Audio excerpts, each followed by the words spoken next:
Here's the one thing, and there is absolutely nothing funny about it. We talked about it a little bit last night. The wonderkin in charge of saving our auto industry is a 31-year-old with about as much experience as a summer intern. Despite having no formal business education, no business experience, and no auto industry experience, the 31-year-old Brian Deese is now in charge of dismantling General Motors and changing American capitalism. So what does this guy's resume look like?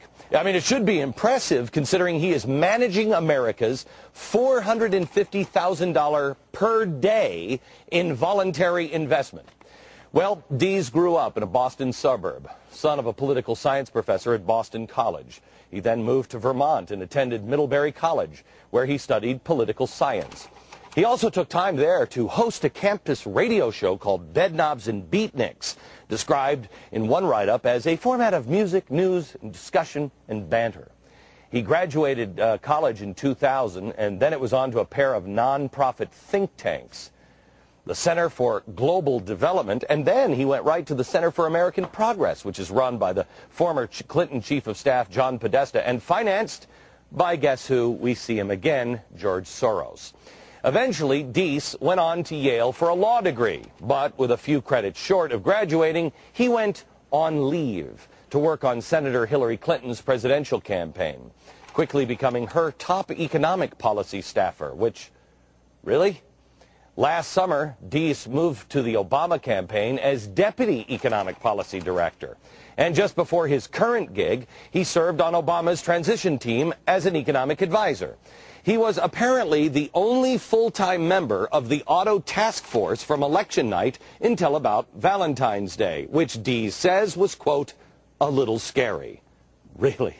Well, what should be a little more than just scary for GM, much less the American people, is that however smart Deese may be, he has literally no private sector experience. Our staff did not check in to see. I don't know. He may have worked at a Gap at one point, but beyond that, I don't know.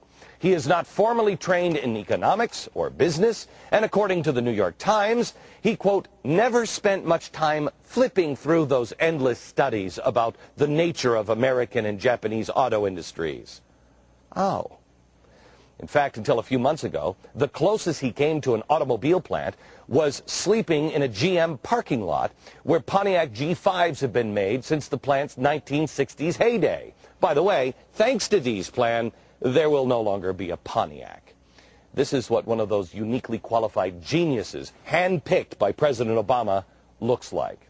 You feeling good about your investment in America?